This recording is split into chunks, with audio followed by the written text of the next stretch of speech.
Hey, everybody. I'm going to start off with some Ojibwe language so that you can hear the sound of the language. I'll translate too as we go so you can understand what I'm saying. An elder once told me that any chance that I get, I should try and utilize the language to remind people that we still have it, that it's still in our hearts, and that we still care about it. I like to use the language also because I believe that the language sounds like this place. The language sounds like here, the Great Lakes area. Our ancestors have lived here for a very, very long time. Our culture, our identity, our way of understanding the world is from here. And the language is a manifestation of that relationship. So I'm going to start with that, and then we'll get into the talk. Buju, Indinwe Maganaduk, Ninawa, Nij Pamadasijik, Niwi Wanishque Tagos. Gegit Bungi Nuikit Ojibwe. He came to man, Bungi to go, Ginnisatanawa, Nindinwewan. Ninawa, Manjigo, Gichia Pitain Dagwad, New Nindinwewan. He came to man, Ganabudge, Bikana, Ginnisatanawa, Gidikimana. Damon Ponic, Indigenous Ejibideg, Indigo, Tawab Biganakag, Ishkona Ganing, Ndunjaba, Minwa Misquabikang, and Da. In Dunanuki, Oma Park Ranger, Ijinaka Damawad, Minwa Apostle Islands National Lakeshore, Chmokaman, Ijinaka Damada. Wayne Bujo, Minnesoning, Nishnabe, Ijinaka Damawad. Minwa Nungumdash, Nuitabajim was Ichgayang. They get him in Wayndum, Biajaye Goma.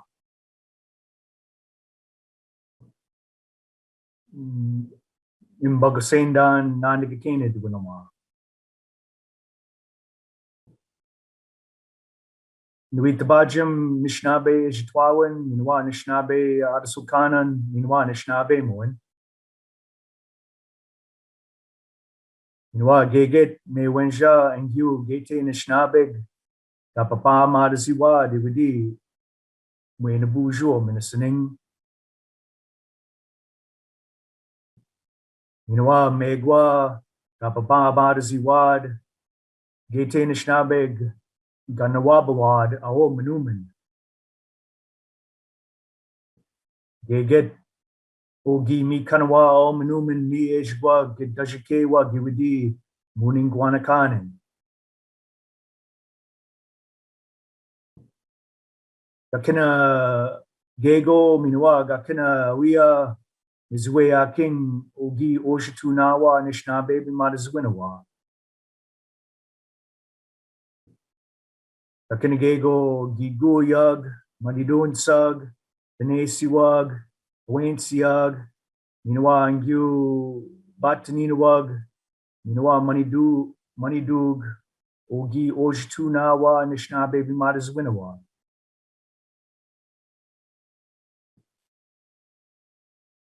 Nishnabe Bimadazwin, Minwa Nishnabe Muin, Minwa Nishnabe Ijitwawan, Ingu Ondadad, Nukmiskinanen.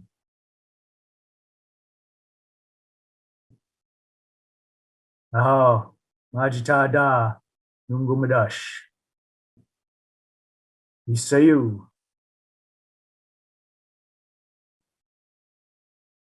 I appreciate you all listening to that. Every time that we get a chance to speak the language, it's important because the language is our identity and who we are, our values and understandings, and the way of seeing the world is built in the language.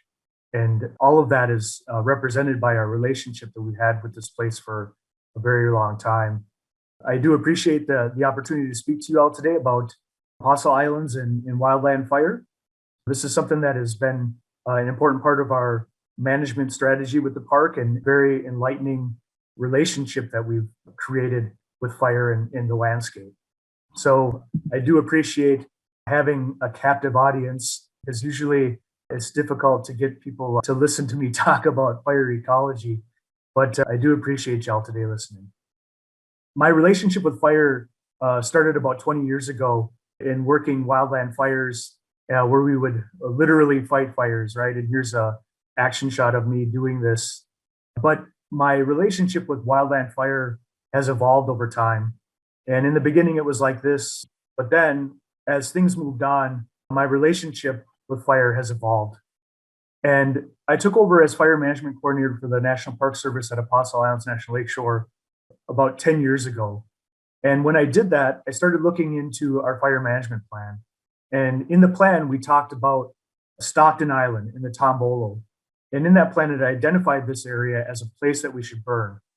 And so I started asking questions of management, asking about why this was in there, and if that was still the plan, and if that's something we should start pursuing.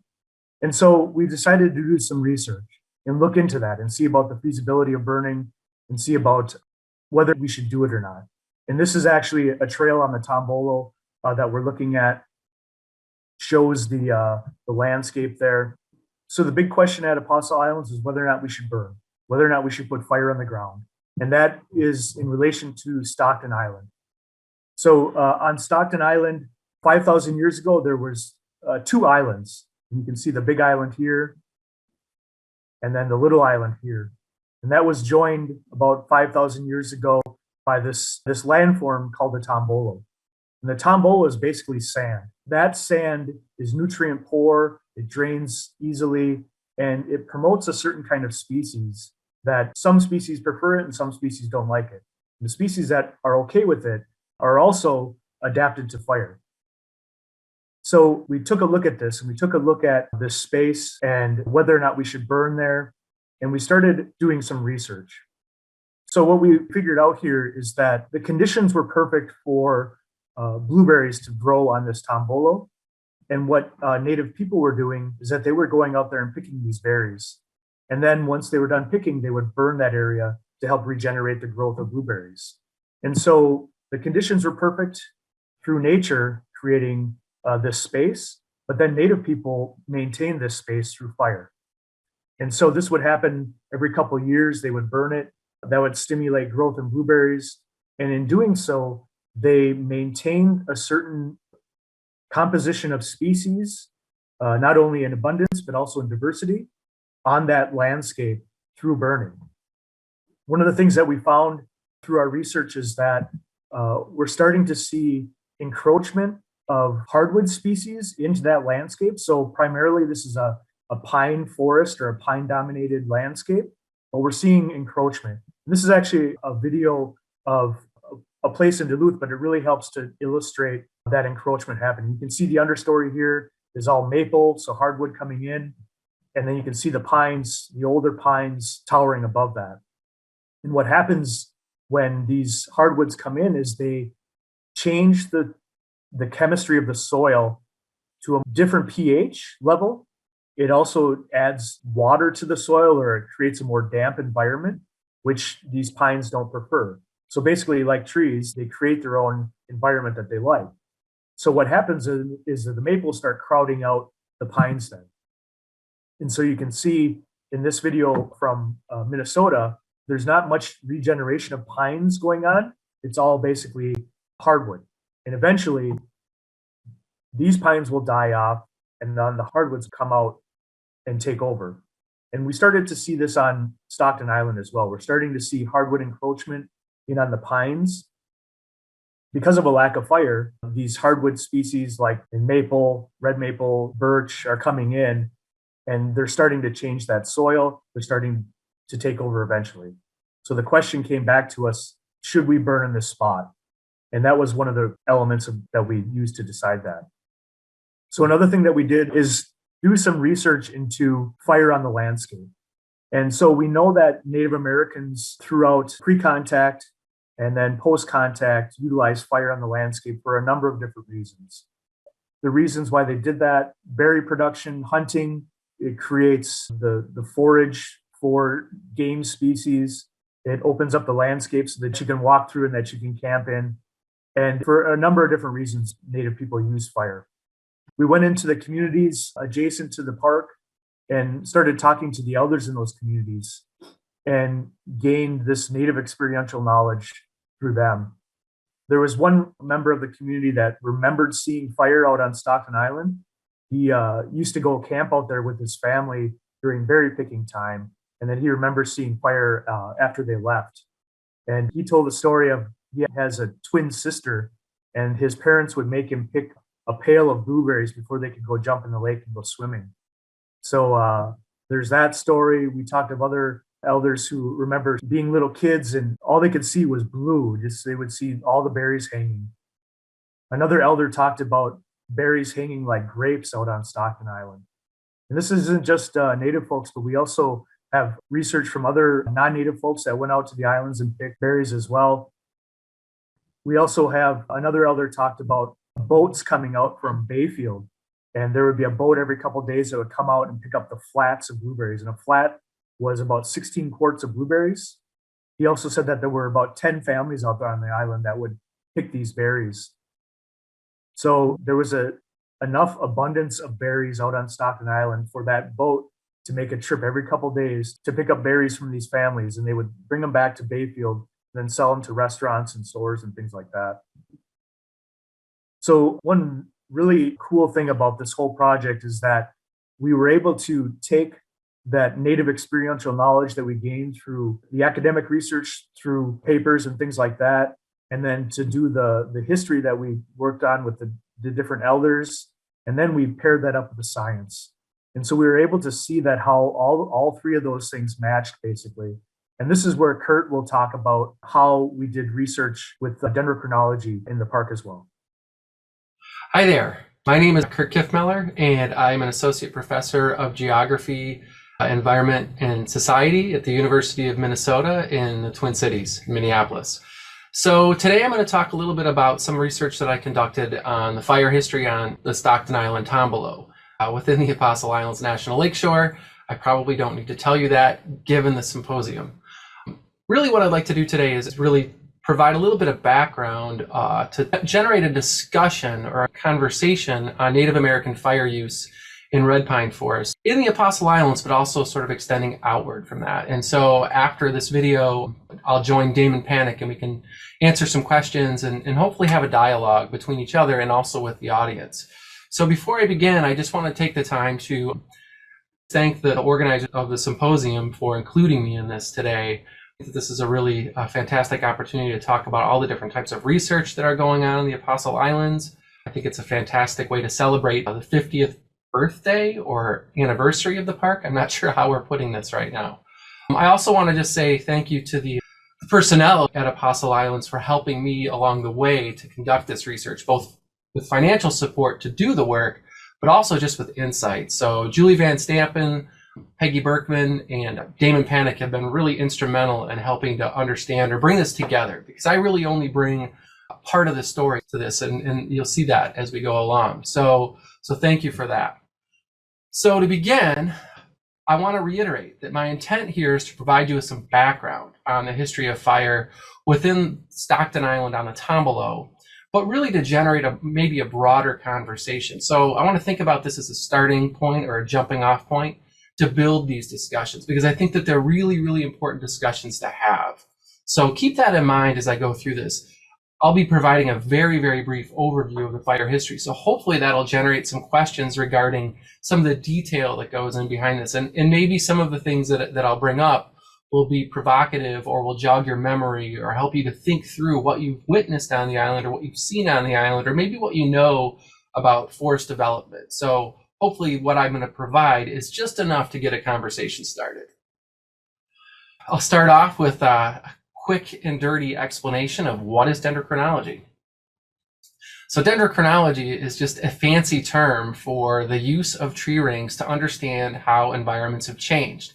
The root words, dendro and chronology, are Greek for tree and time. And really that's what it is. It's telling stories about the past with respect to the use of tree rings over time, the annual growth of trees. So there are a couple of ways to think about this, but one of the things I really, really want to emphasize is that The dendrochronology is about both tree age, but it's also about the information that's within the ring. So I like to think of it as tree age plus a whole lot more. That's probably a joke that'll fall flat in a video, a presentation, but we poke a lot of holes in trees to get at the age. But really, it's a lot more than just tree age.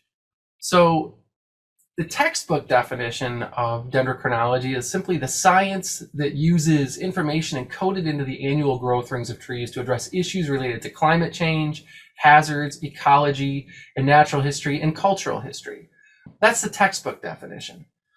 Over the last couple of years, I've sort of begun to think about this a little bit differently, or maybe I've thought about this with a little bit more nuance. And really, I sort of approach dendrochronology anymore as both an art and a science. And it's an art and a science that seeks to interpret the stories and memories preserved within the annual rings of trees.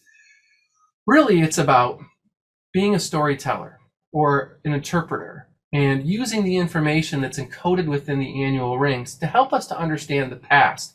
Really, with the past actually helping us to understand the present as well, and maybe how we need to think about management today relative to what was going on prior to the 1900s. So I'd like to really think about it as a means of interpreting the stories of the past, really connecting what might have been lost with today. So it's a way to look back into the past.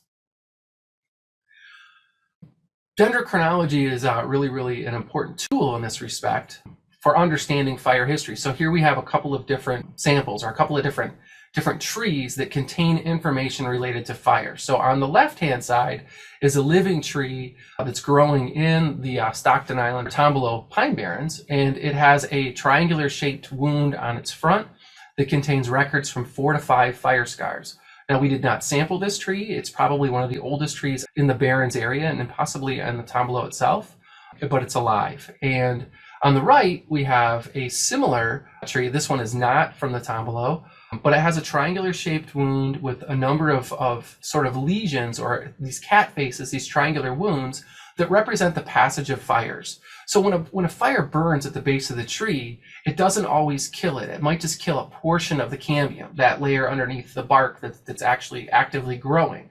You can kind of think about it as a partial girdling of the tree. So the tree gets wounded, but as the tree continues to grow, that growth encapsulates the wound and sort of preserves it within the annual rings of the tree. Now, the stump on the right, we have no idea when it died. However, we can use a number of statistical and graphical techniques to place the death dates and place the annual ring calendar dates within a longer term time frame or a longer context. That's a really important part of dendrochronology. Unfortunately, I do not have a lot of time today to go into a great deal of detail on that, but I'm happy to answer questions about how we actually do that at the end. So when you cut these down or cut these open, you can kind of easily see these sort of healing curls as they're preserved within the annual ring. So here we have dated fire dates at 1801, 1818, 1831, 1841, and 1846. So we have a record of fires that burned past the base of these trees, with subsequent fires scarring the tree and then healing back over. So the impetus for this actual study sort of came, or the inspiration behind this work, were really observations of dramatic changes in forest density that were observed on 1938 aerial photographs relative to more recent photographs. And so Julie and Peggy have approached me at one point and asked, what we might learn from conducting a fire history within the Tombolo to help us understand how these changes in density have occurred. To what extent was fire important? To what extent was it wind? To what extent is it exposure or soils differences? So my role was really to sort of step into this landscape and try to determine the history of fire to see how fire helped or assisted the shaping of this landscape over time. So I want to zoom in on a couple of places that are labeled with the number 1 and number 2, just to give you a sense of what this sort of infill might have looked like over time. So in the Barrens area, the 1938 photograph on the left, the 2010 photograph on the right, clearly shows pretty important infill over time. So whether this infill is recovery from something like a past fire, or whether it's maybe the reduction of fire, is an important part to know. It could just be that this gradual infill over time is just a natural successional progression of the forest. But it's helpful to sort of think through whether or not fires were important in this regard. If you look further to the north, where I had that number 2 labeled, this yellow outlined area is the area that was burned in the proposed burn unit in the 2017 prescribed fire. And this is dramatic. I understand that the 1938 photos are not of a super high quality, although it is pretty amazing that they had photos like this in 1938. But you can really see the forest is infilled quite a bit. So the question is that just related to a lack of fire over time? Is it just natural progression? What are these sorts of things that are important? So what we did is we went out on the landscape onto the Tombolo and used a multiple lines of evidence approach to try to understand the role of fire within this landscape. So we collected information from fire-scarred stumps, which are represented by these red dots. We also did some intensive age structure plots to get at the forest demography of the landscape. And these are indicated by these little white circles with X's in the middle. But we also did a more intensive forest demography and forest structure study within the barrens itself. We had a gridded system where we went around and measured forest density and basal area and took a very limited number of increment cores to get at the demography. And we also did some opportunistic sampling, which is shown by the yellow dots. Now, I'm only going to talk about the fire-scarred stumps within this presentation simply for time, but I'm happy to sort of touch on these other things as well as we go along. So I want to back up for just a second and just mention that my work on the island is not the first.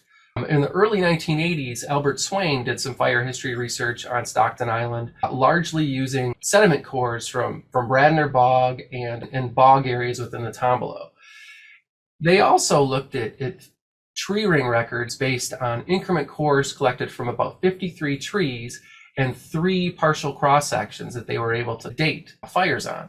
This image in the middle is actually from a letter that was sent to the park superintendent or the park manager at the time, expanding on what they had found. And it's pretty unique. It's pretty cool to actually read through some of these old letters and these old communications. So I wanted to just make sure that you understand that what I'm doing is not the first fire history on this island. My work actually augments what we already know. So what does our fire history sort of tell us about fire on Stockton Island Tombolo? And how does it help inform our thinking about either management or interactions between people and the landscape over time? So I'm going to show you a few different graphics here that are related to one another that sort of summarize the fire history. So they're a little complex, so I want to walk through them very, very quickly. So in these graphics, the horizontal lines represent the time period covered by each sampled stump. So the years that sampled stump incorporates. That's the horizontal line. The end markers are not super important for our purposes, but they just show the different types of beginning and end periods that you have, whether you had bark or whether you had the very innermost portion of the tree. I've divided this up into groups, and I'll get to that in a second. But along the top, you see that there are a number of fire dates that are related to fire events indicated by red triangles, red inverted triangles, that represent fire events that are recorded on more than one sample. The gray inverted triangles represent fire events that are recorded only on one sample. So you might want to think of these as more minor fire events. That's a challenging way to think about it too. So we actually broke our sampling up by unit because from a management perspective, it seemed to make sense to think about these as sort of separate areas. Whether that's a good approach or not is open to debate. I think it's helpful to sort of compartmentalize our thinking, but I still like to think of the Tombolo as a whole. And so I think that that's very, very important. So if you think about the way that the figure is organized from top to bottom, you can think of it in sort of a counterclockwise pattern. That counterclockwise pattern is related to the sampling direction more than anything else. In hindsight, I can think of better ways to organize this. So we have burn unit 1 up in here, and then that going counterclockwise around, we have the north central Tombolo, the campground area, the Barrens area, all the way around to burn unit 2. Yes, burn unit 2 is better represented within this area up here. So the counterclockwise method maybe doesn't work great. So thinking back or looking back on this fire history study, there are a few different things you can glean from it. So if we take it at the first sort of broad scale bird's eye view, there's a lot of fire on the landscape. There's a lot of fire on the Tombolo.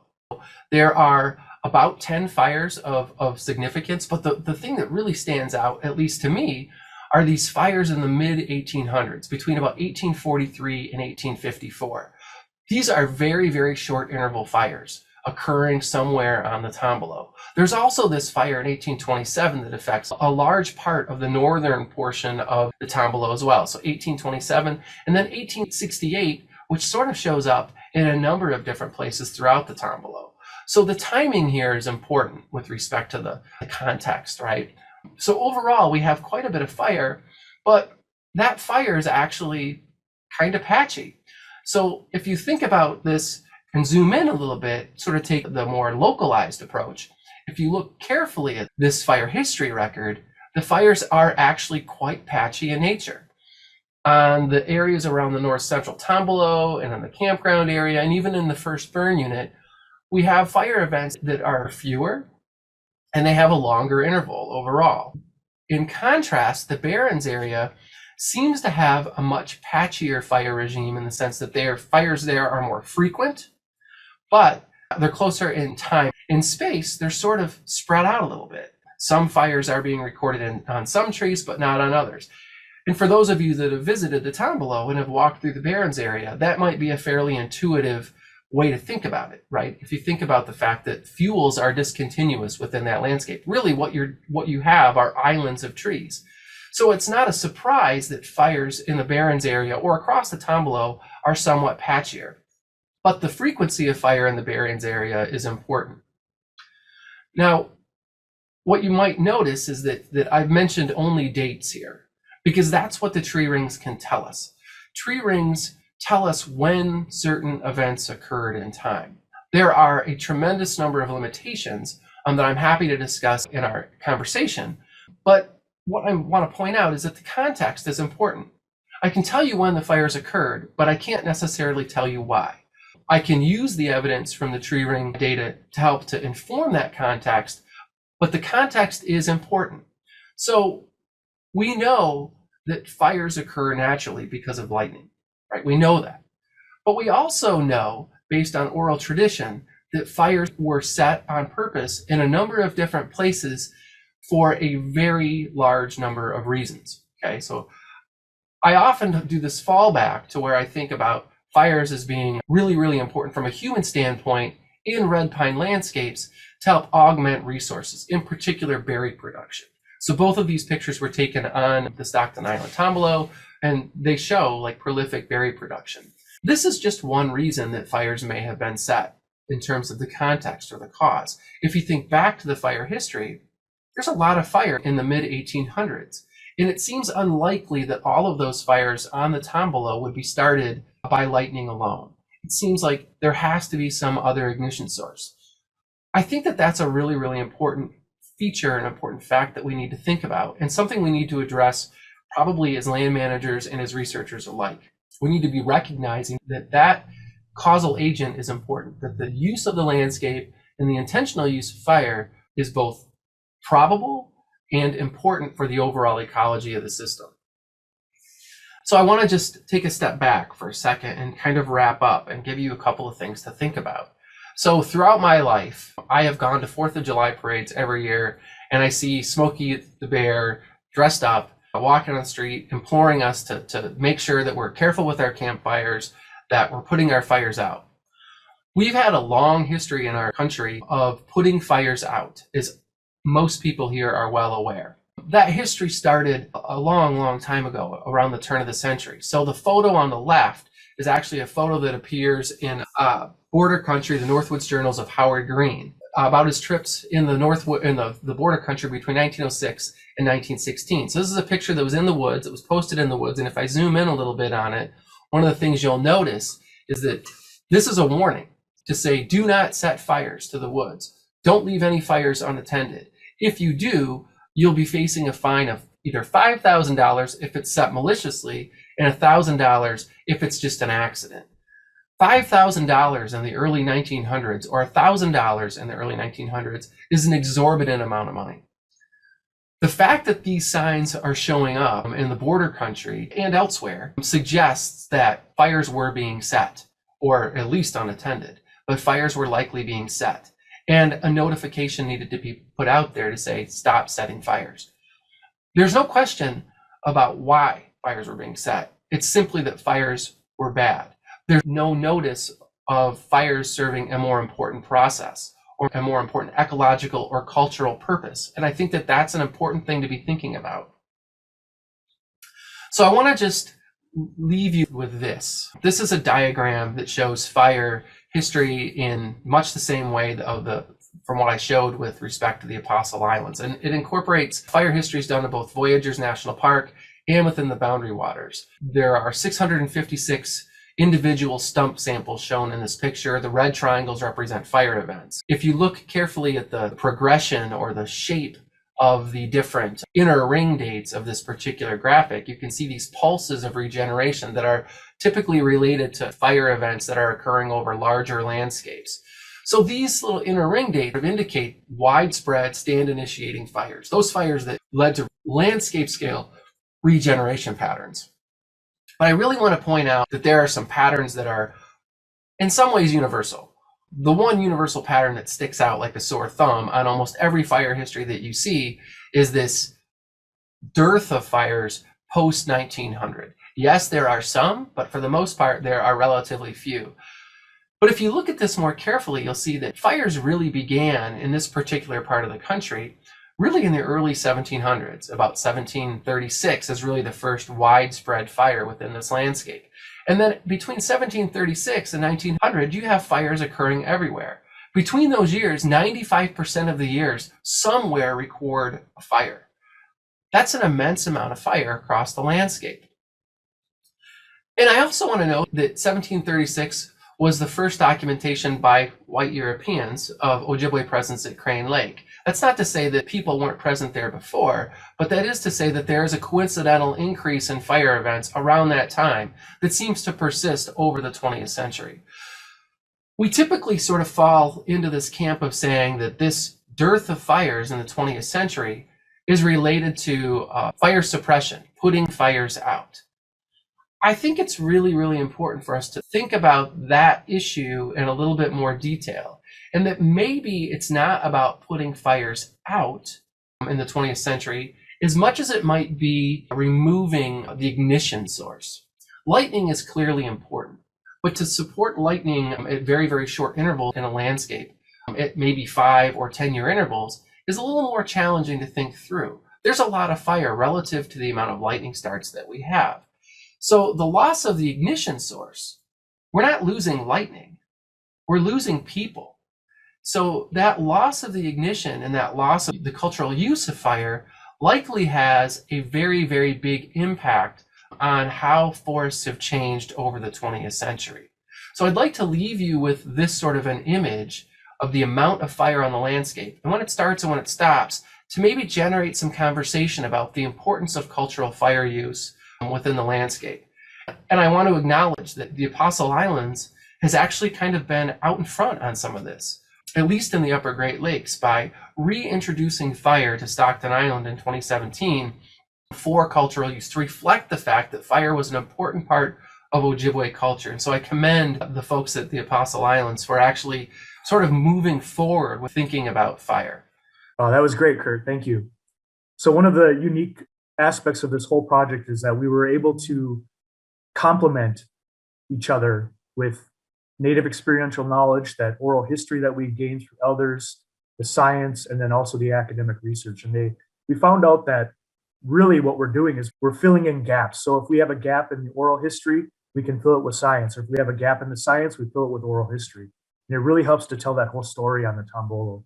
So what we did is we gathered a number of people to talk about this question of whether or not we should burn out on Stockton Island, and brought all of that together. And basically at the end of the day, we said, yes, we're going to put fire back on that landscape. We are going to restore that traditional cultural practice on this landscape that natives have been doing for a very long time. And we're going to put fire back on the ground. And so what we did is, in order for us to do it the right way, we started with the ceremony. And so we sent out invitations to a number of different tribes and bands in the local area and invited them to come and visit the island with us. And we were going to put on a ceremony where we would make offerings and do what we do traditionally, the things that we've been doing traditionally for millennia. And we had about 15 different tribes and bands represented that day that came out. And we had a feast, and we offered tobacco, and we let those spirits out on the island know what we were going to do. We also brought the elders out and visitors out to see the barrens. Here's a photo of them at the barrens, seeing the unique landscape out there. We brought them into the forested part of the Tombolo and showed them around, showed them the fire scars, showed them the landscape and the blueberries that you can see us standing in right there. And then later on, we got to the day of the burn. So we again had a representation of tribes. We had about 6 or 7 different tribes out there that day, local tribal folks, and then folks even came from Minnesota to come and be a part of it. The day of the burn, one of our elders from Fond du Lac community, Vern Northrup, standing there in the red helmet, we asked him to introduce fire back to that landscape with that first spark. And so he was pretty honored to be able to help out with that. He was telling us that he was in the same position that we were at about 20 years ago when he tried to bring fire back to the Fond du Lac landscape. So he felt it was pretty important to be doing what we were doing out on Stockton Island. And so we put down a couple sparks, and it wasn't taken very well. We did commit to all of our burns to using a traditional method of igniting it. We did use a little fuel, though, from our drip torches to really get it going. And then finally, once we got it going, this is the first part of that fire out on Stockton Island. Low Bush is the name of the burn unit. It's a 5-acre burn unit out on the edge of the bog out on Stockton Island on the Tombolo. And here is our test fire. This is where you put fire on the ground and see what it's going to do and make sure that it's within the parameters of the prescription. And then once you meet those parameters, then it's a go and you continue on. You can see that each one of these red pines, we were concerned about mortality on the burn. So what we did is we went into each red pine and we shoveled away some of the organic layer that was at the base of each red pine. And then also we pre-treated each red pine with fire. So what that means is that we went to each red pine in that whole stand and put fire in front of it so that as the backing fire, the main flame front came into contact with that red pine, the area around it had already been burned, so it would not be impacted as much. So we sent fire through it very slowly. We had the fire basically just back through. So you could stand right next to it and watch it backing through. It was backing against the wind and it went perfectly. It went right through the landscape. Every once in a while, it would torch out a balsam or a spruce or something like that was there. That wouldn't have been there if fire would have been maintained on this landscape since natives were doing it. So basically, we just let it back through and then pre-treating each red pine as it came across. And you can see these dots of fire. We basically dotted the landscape with fire, and then those dots would connect and converge and then continue across. And you can see some of the jackpots, we call them, of debris that we had cleared out or that had fallen.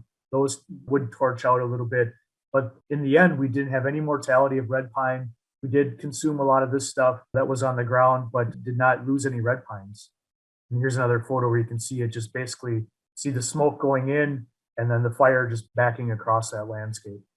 One of the highlights for me of this whole project is that this young man right here, who was a Red Cliff tribal member who helped out on the burn, his great grandparents would have been out there picking berries and setting fire on that island. And so back in the early 1900s, when the federal policy for suppression of all fires, not only of lightning set fires, but also of native set or human intentionally set fires, basically stopped that cultural practice from happening. With having him out on the island that day and the other tribal members that were there, we closed that gap, that cultural gap that happened as a result of those federal policies. And it was a really neat thing to have those folks out there because they were walking in the footsteps of their grandparents that day. And definitely we brought some brats out there to finish off the day and have a good meal afterwards.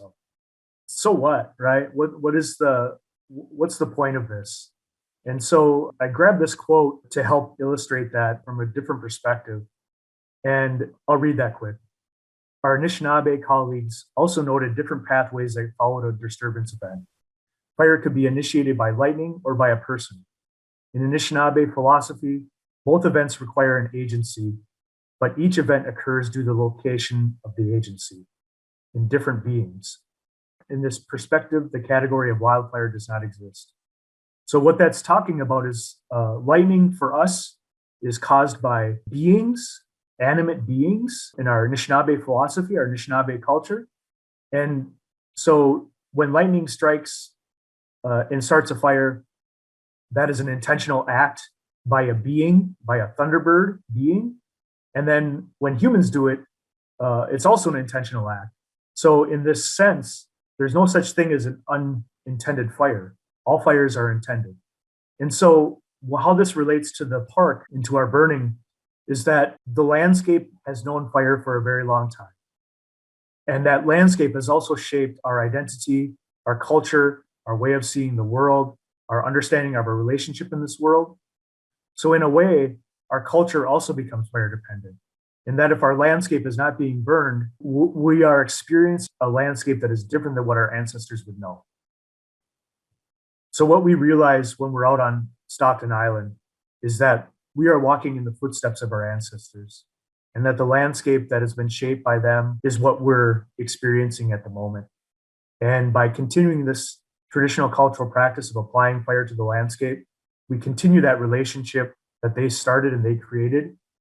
I love being out there because when you look out and you dip your hands in the water and you see the formations of the other islands and you see the horizon, you realize that you're just a part of this continuum of human relationship with this space, and that we're just a page in that long story of thousands of years ago to today. And then if you think about the future, what that'll bring on this island. So it's a really important thing to be a part of this because of that.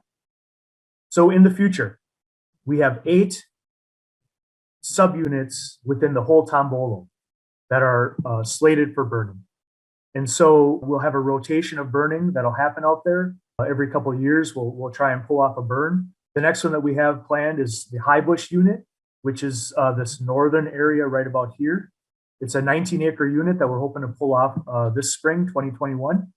So that'll start the process for the next ones as well. So in closing, again, appreciate the opportunity to talk to you all about fire on the landscape out on Stockton Island, and we'll be happy to answer any questions you have. Thank you.